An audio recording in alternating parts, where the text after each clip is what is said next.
Notre Dieu, notre Père, comme le message des 3 anges nous dit, tu es le Créateur des cieux et de la terre et des sources d'eau et tout ce qui s'y trouve. Nous voulons t'adorer, nous voulons louer ton nom aujourd'hui car tu es bon. Puisses-tu être présent parmi cette assemblée et puisses-tu nous bénir ce matin. C'est au nom de Jésus que nous prions. Amen. On va lire Genèse, un livre qu'on commence à être pas mal familier. Genèse à partir du chapitre 1 jusqu'au verset 10. Au commencement, Dieu créa les cieux et la terre. La terre était informe et vide, et il y avait des ténèbres à la surface de l'abîme. Et l'Esprit de Dieu se mouvait au-dessus des eaux. Dieu dit que la lumière soit, et la lumière fut. Dieu vit que la lumière était bonne, et Dieu sépara la lumière d'avec les ténèbres. Dieu appela la lumière jour, et il appela les ténèbres nuit.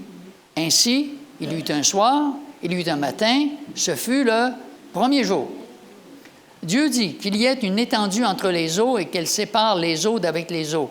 Et Dieu fit l'étendue, et il sépara les eaux qui sont au-dessus de l'étendue d'avec les eaux qui sont au-dessus, au-dessous et au-dessus. Et cela fut ainsi. Dieu appela l'étendue ciel. Ainsi, il y eut un soir, il y eut un matin, et ce fut le second jour. Dieu dit que les eaux qui sont au-dessous du ciel se rassemblent en un seul lieu et que le sec paraisse. Et cela fut ainsi. Et Dieu appela le sec terre et il appela l'amas des eaux mer. Et Dieu vit que cela était bon. Que l'Éternel bénisse sa parole. Bonjour à tous. Une journée de pluie aujourd'hui, la fin mai. J'espère que vous avez commencé à préparer vos jardins. Avez-vous vu la verdure qui sort? On doit maintenant sortir nos tondeuses et tondre à chaque semaine maintenant. Les arbres maintenant ont sorti leurs feuilles. Avez-vous remarqué les belles feuilles, toutes neuves, qui bouchent notre vue alentour de la maison, n'est-ce pas? Mais c'est tellement beau. Alors, à cause de cette nature-là qui sort, j'ai pensé que c'était approprié aujourd'hui de parler de la création. Alors, j'aimerais qu'on puisse tourner nos Bibles ce matin dans Genèse. Je voudrais le relire encore une fois parce qu'il y a des éléments que j'aimerais mettre l'emphase dessus dans Genèse 1, versets 1 à 5. La Bible, on peut la relire et toujours trouver quelque chose de différent et de nouveau. Au commencement, Dieu créa les cieux et la terre. La terre était informe et vide. Il y avait des ténèbres à la surface de l'abîme et l'Esprit de Dieu se mouvait au-dessus des eaux. Dieu dit que la lumière soit, et la lumière fut. Dieu vit que la lumière était bonne, et Dieu sépara la lumière d'avec les ténèbres. Dieu appela la lumière jour, et il appela les ténèbres nuit. Ainsi, il y eut un soir, il y eut un matin, ce fut le premier jour. Maintenant, j'aimerais qu'on puisse aller à la conclusion du premier chapitre du livre de la Genèse, qui est au verset 31, pour mettre l'emphase sur qu'est-ce que Dieu pense de tout ce qu'il a fait ici pour la planète Terre. Ça dit, Dieu vit tout ce qu'il avait fait, et voici, cela était très bon. Ainsi, il y eut un soir, il y eut un matin, ce fut le 6e jour. Alors, ce matin, j'aimerais vous parler du sujet des humains créés, mais pas complets. Des humains créés, mais pas terminés.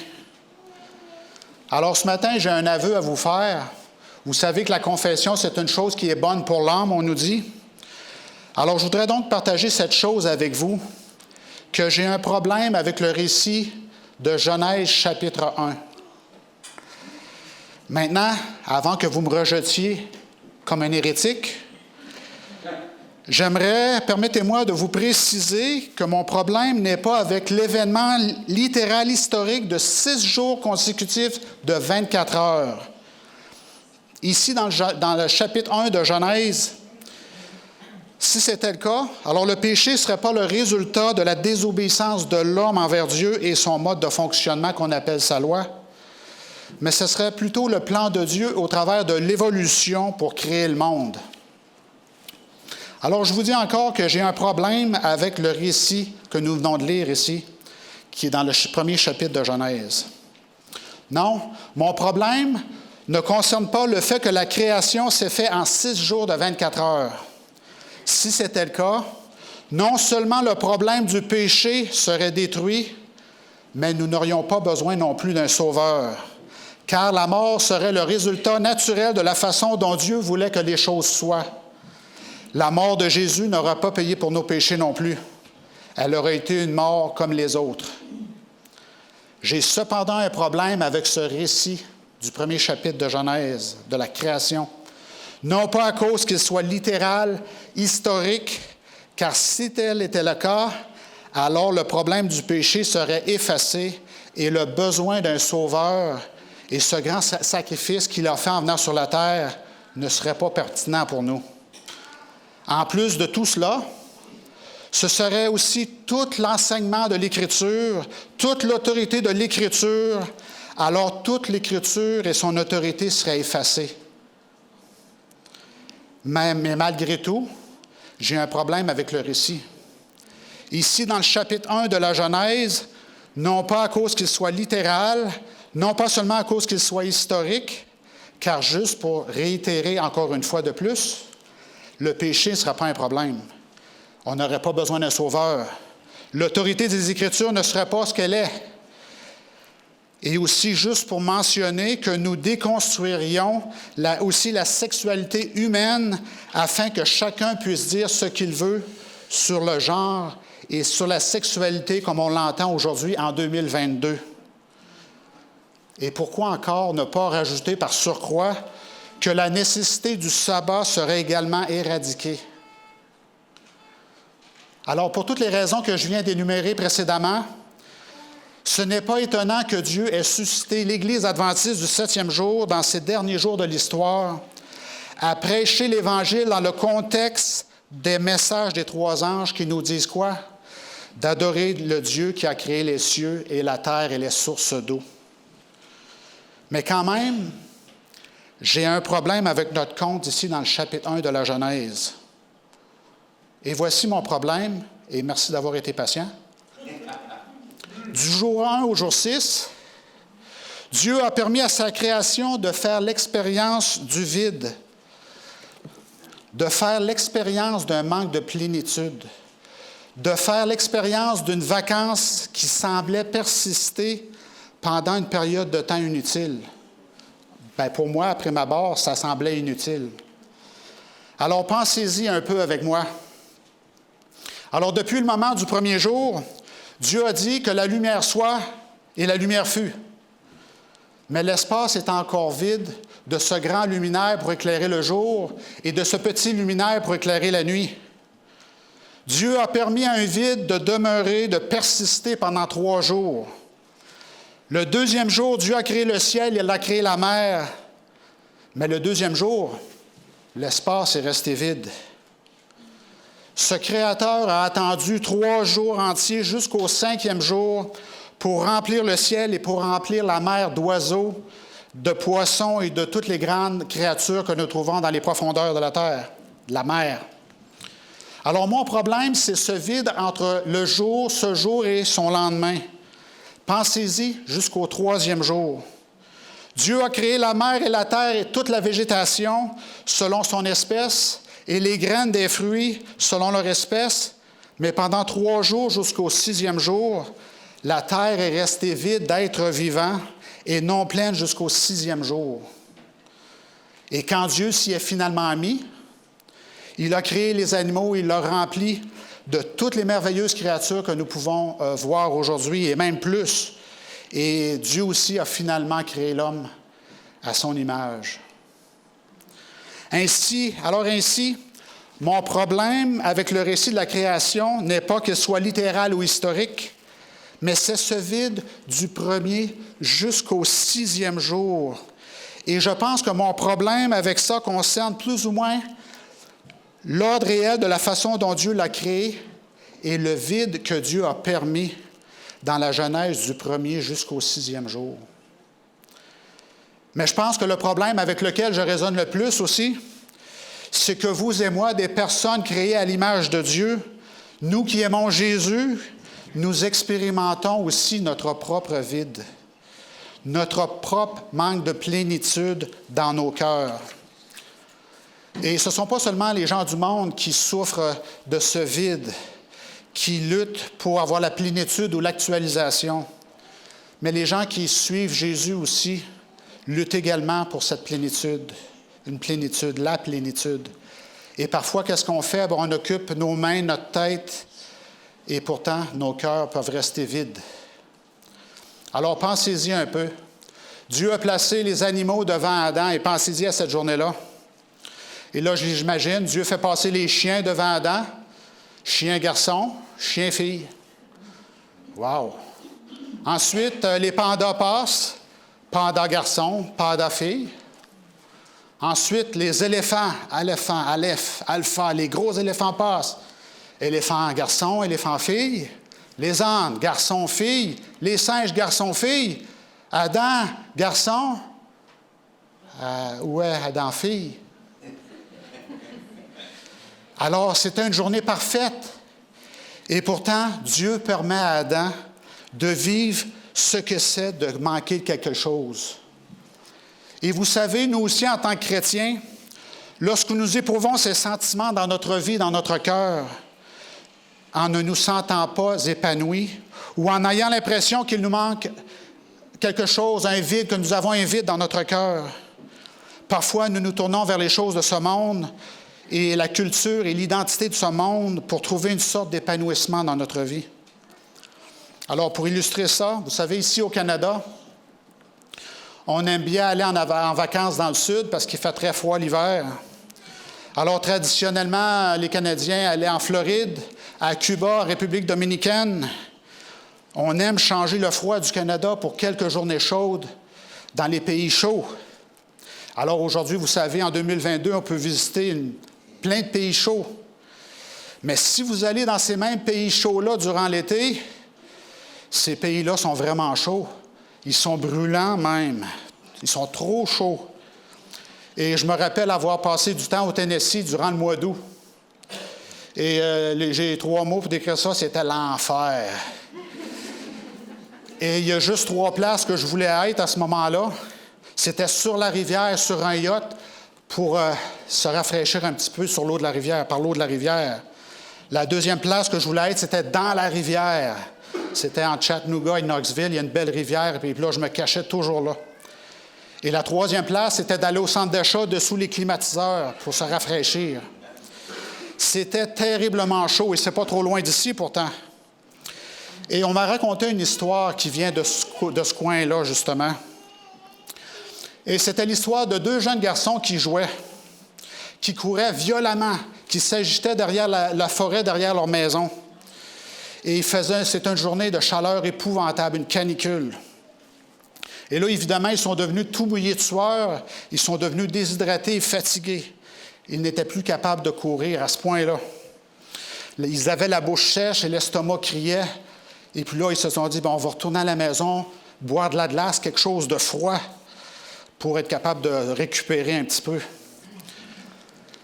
Alors, en revenant à la maison, il y a un jeune qui s'est aperçu qu'un parent avait avait ouvert la porte de garage. Et on ne fait pas ça quand il fait trop chaud, vous savez. Alors là, il a pensé, papa, maman, on fait quelque chose. Alors, il a regardé sur l'établi. Il a vu une belle bouteille d'eau de randonnée. Vous savez, les belles bouteilles d'eau de randonnée. Et il a vu un liquide transparent dedans. Alors, il a pensé que c'était de l'eau. Alors, tout d'un coup, il dit, parfait, papa fait ça pour moi, maman, je ne sais pas, je bois. Alors, il a décidé de boire de cette bouteille-là. Il l'a bu d'un trait. Et alors qu'il redescend la bouteille, il s'aperçoit, il a une vapeur qui lui sort du nez, de la bouche. Et là, il s'aperçoit que ce n'était pas de l'eau qu'il y avait dedans, c'était du diluant à peinture. Alors là, ses yeux viennent grands. Et puis là, il commence à s'étouffer. Et puis là, son ami s'aperçoit qu'il y a quelque chose qui ne fonctionne pas. Alors, il l'amène dans la maison à papa, maman. Papa, maman voit qu'il y a quelqu'un qui venait juste de remplir la bouteille d'eau avec quelque chose qui n'était pas de l'eau. Alors, les parents commencent à paniquer. Qu'est-ce qu'on fait? Alors, ils ont appelé 911. Et savez-vous qu'est-ce qu'on fait quand on boit du poison en grande quantité de même? 911 a dit, buvez autant de lait de vache que que de poison, ça va tuer le poison. Alors, c'est ce qu'il a fait. Il a bu presque 1 litre de lait de vache par-dessus ce qu'il avait bu. Et l'histoire nous dit que le garçon a bien survécu à sa mésaventure. Mais si je vous raconte cette histoire, c'est parce que dans notre vie, on expérimente le vide quelquefois.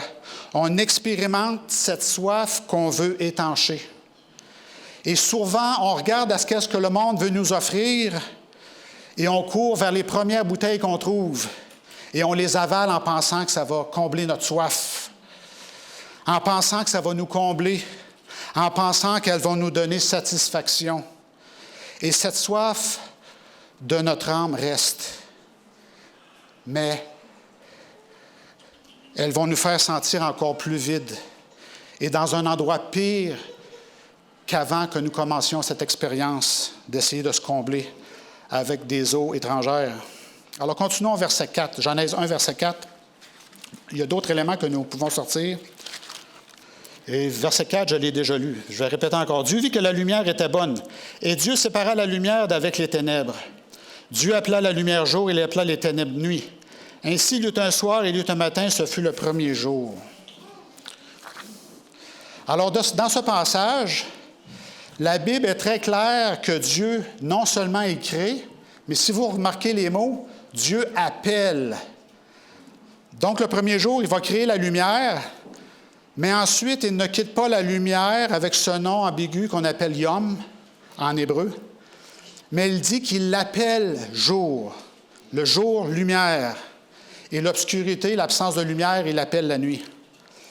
Ensuite, l'histoire nous dit que Dieu va créer une voûte dans l'atmosphère, et les eaux en dessous, mais il ne les crée pas seulement, il va les appeler.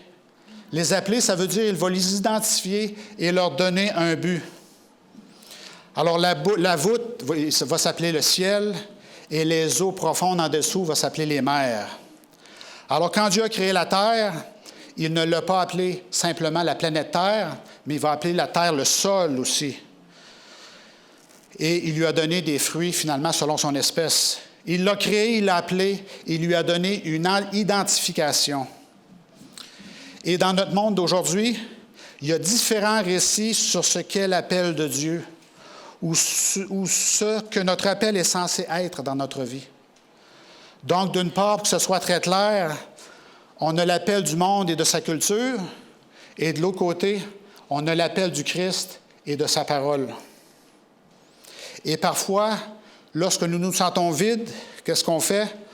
On va dans notre culture pour essayer de voir qu'est-ce que la culture dit, pour essayer de remplir nos cœurs et nos vies de sens, donner du sens à nos vies. Et ça, vous savez, ce n'était pas une surprise non plus du temps de Moïse, où est-ce que Moïse a écrit le récit de la Genèse. Parce que quand Moïse a écrit le récit de la Genèse, il y avait un autre récit de Genèse qui circulait dans ce temps-là. Et ce récit de création-là était très ancien.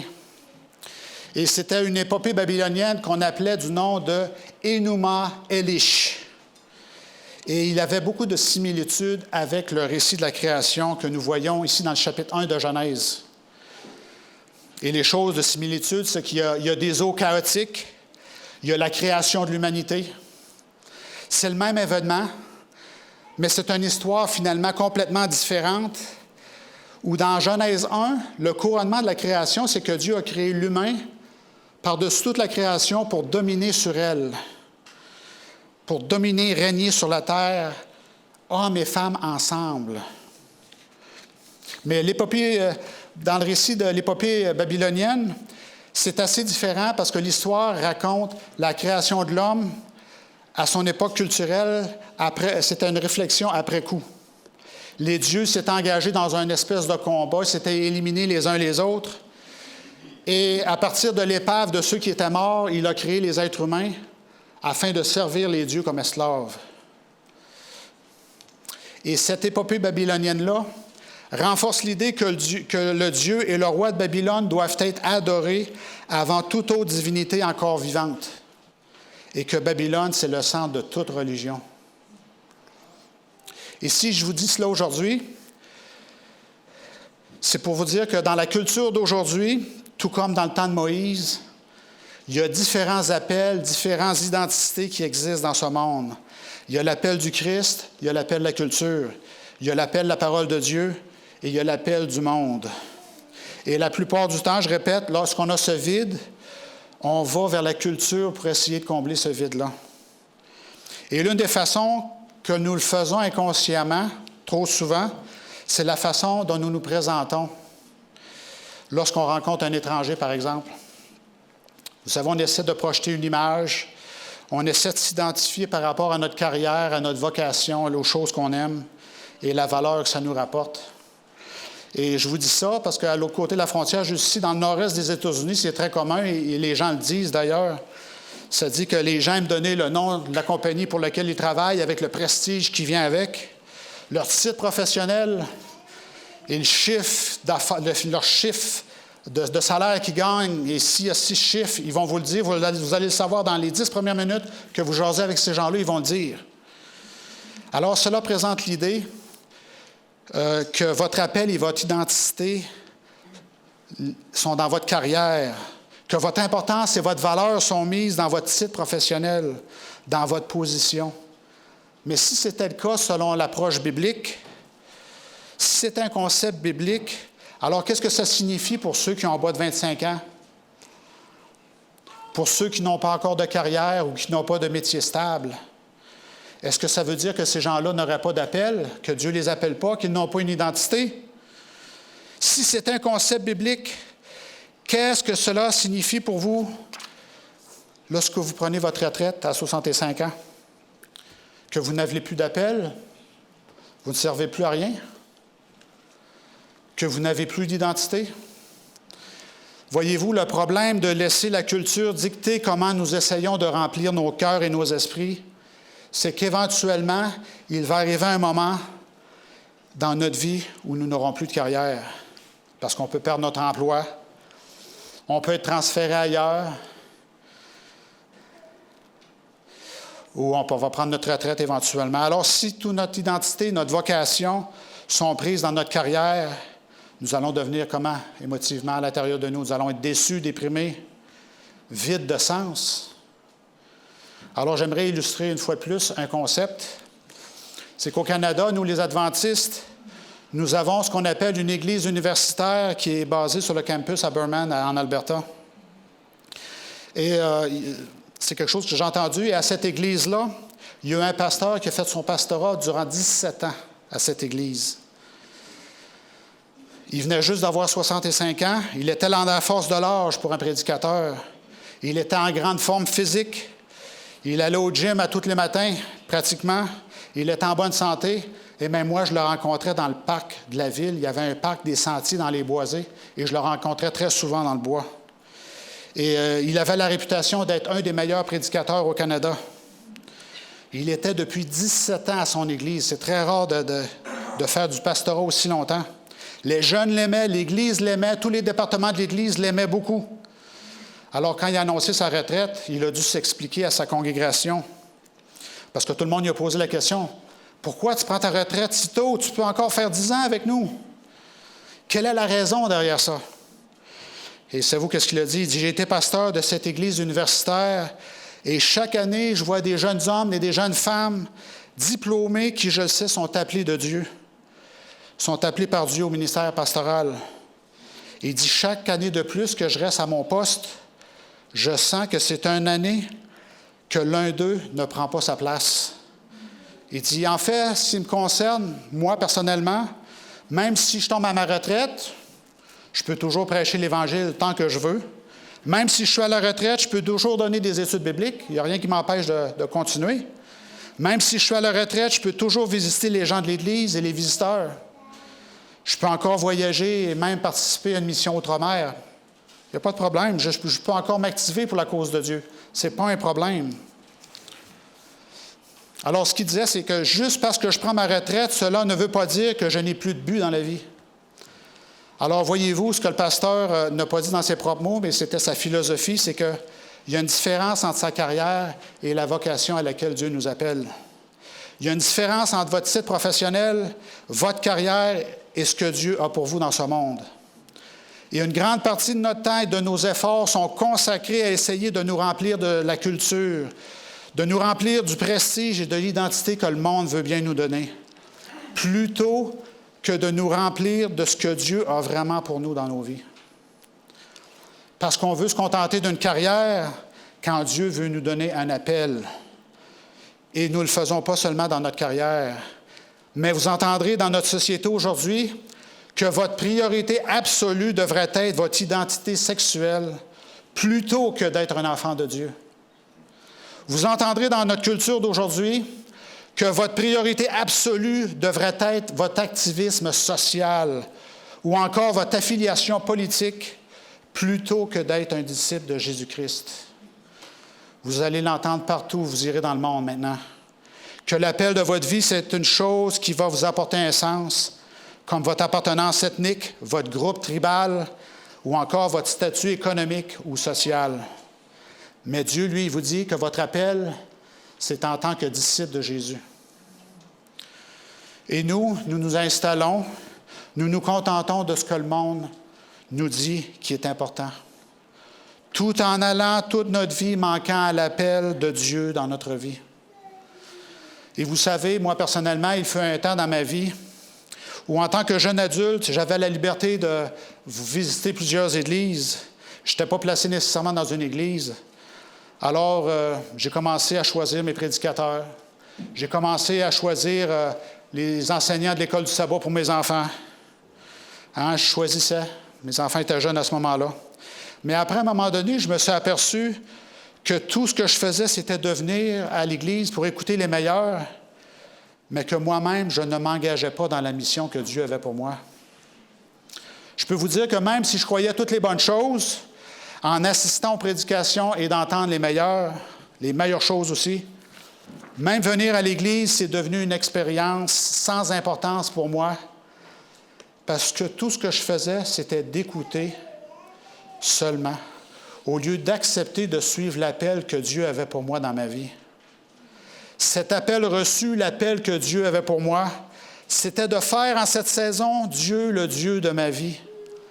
Dieu vous a non seulement créé pour être important dans votre carrière et dans le monde, mais Dieu a une mission spéciale pour vous, peu importe si vous êtes employé de l'Église ou non. Une mission que vous seul pouvez remplir. Et quand vous découvrez ce que c'est dans votre vie, qu'est-ce qui doit être mis en premier dans votre relation avec Jésus? Je vous dis que c'est à ce moment-là que vous pouvez commencer à avoir cette plénitude. C'est quand ce vide-là peut être comblé. C'est quand ce vacuum commence à disparaître. Mais il y aura toujours des moments dans votre vie, il y aura toujours des saisons, alors que même nous suivons l'appel de Dieu et que c'est possible que nous éprouvions un certain vide. Un moment que nous éprouverons un manque de plénitude, qu'il y aura un vide dans nos cœurs. Alors, qu'est-ce que nous sommes censés faire quand nous faisons tout ce que Dieu nous demande et que nous acceptons son appel, mais il ne nous aura pas complétés? Je veux dire qu'il nous a créés, mais il n'a pas tout à fait complété nos vies. Que ferons-nous alors donc? Alors, vous connaissez la Bible, et je pense que d'une manière détournée, la Bible va répondre à notre question, va nous donner la réponse, parce qu'à chaque jour que Dieu a terminé son œuvre de création, le Créateur va prendre du recul, il va regarder ça en rétrospective, et qu'est-ce qu'il va dire? Il va rendre un jugement sur ce qu'il a fait. Même s'il l'a créé, que ce n'est pas encore fini, Dieu prend du recul à la fin de la journée, et il rend un jugement. Et qu'est-ce qu'il va répéter encore et encore? C'est bon. Même si ce n'est pas encore fini, c'est bien. C'est bon. Même si Dieu n'avait pas formé la terre en achèvement chaque jour, il pouvait dire que c'est bon. Et il a fait ça du 1er jusqu'au 6e jour. Même s'il y avait un vide qui restait, un besoin d'être rempli, Dieu peut dire que c'est bon. Alors, je pense que dans les moments de notre vie où nous avons du mal à nous sentir rassasiés, ou que nous voulons plus de but, et que nous avons l'impression que les choses ne sont pas aussi significatives que nous le souhaiterions, C'est important d'adopter l'attitude de Dieu selon laquelle les choses ne sont peut-être pas terminées, mais qu'elles sont bonnes dans nos vies. Qu'est-ce que ça veut dire concrètement? Nous n'avons peut-être pas la santé que nous voudrions avoir, mais les choses vont toujours bien et pour notre bien. Nos familles ne sont peut-être pas dans les circonstances où nous voudrions qu'elles soient, mais ça va toujours bien. Les choses sont toujours bonnes. C'est ce que l'Écriture nous dit. Nous n'avons peut-être pas l'Église que nous voudrions avoir, mais les choses sont toujours bonnes. Nous ne sommes peut-être pas encore les disciples que Dieu fera de nous un jour, mais Dieu s'assit, il vous regarde, il me regarde et il dit que vous êtes encore bon. Vous êtes très bon. Tu es bon. Et c'est important d'adopter cette perspective-là dans nos vies, que même si les choses ne sont pas complétées, même si les choses ne sont pas parfaites, les choses sont toujours bonnes et Dieu est toujours bon. Alors, c'est ce que je veux pour vous ce matin, parce que je ne voudrais pas que vous viviez votre vie en vous remplissant de l'idéologie et de l'appel et de l'identité du monde, et que vous n'expérimentiez jamais l'appel de Dieu pour vous, même quand les choses ne sont pas parfaites. Et ça, c'est un concept que nous voyons aussi dans le Nouveau Testament et qu'on trouve dans Philippiens 1, verset 6, qui dit ceci, c'est l'apôtre Paul qui nous parle. « Je suis persuadé que celui qui a commencé en vous cette bonne œuvre la rendra parfaite pour le jour de Jésus-Christ. » Alors, nous voyons les éléments, que ce n'est pas terminé, c'est commencé, c'est pas terminé, mais c'est bon. Alors, voyez-vous les éléments ici? Romains 8, 28. Nous savons du reste que toute chose concourt au bien de ceux qui aiment Dieu, de ceux qui sont appelés selon son dessein. Alors, un plan, c'est quelque chose qu'on construit. C'est quelque chose qui est un procédé qui avance. Toute chose concourt. Alors, nous voyons que c'est dynamique et c'est au bien, pour le bien. Alors, nous voyons les éléments aussi que l'apôtre Paul est en train de nous dire ici. Alors, je veux vous encourager que même si la vie en ce moment n'est pas complète pour vous, même si vous n'êtes pas là où vous voulez être, il y a toujours du bien et Dieu est toujours bon. Alors Dieu va vous permettre d'avancer spirituellement dans vos vies. Et je prie aussi que vous puissiez adopter cette perspective, que vous puissiez voir l'appel de Dieu pour vous dans votre vie et que vous puissiez accepter ce qu'il veut pour vous plutôt que ce que le monde veut vous offrir. Alors, en grand résumé, en grande conclusion, si vous vous levez un bon matin avec une soif intense, rappelez-vous, ne buvez surtout pas de diluant peinture. Alors que le Seigneur vous bénisse aujourd'hui. Amen. Inclinons la tête. Alors, notre Dieu, notre Père, nous te remercions pour le fait que tu nous as créés. Et tu nous as créés avec un besoin de toujours avoir soif de ce que tu peux nous apporter dans notre vie.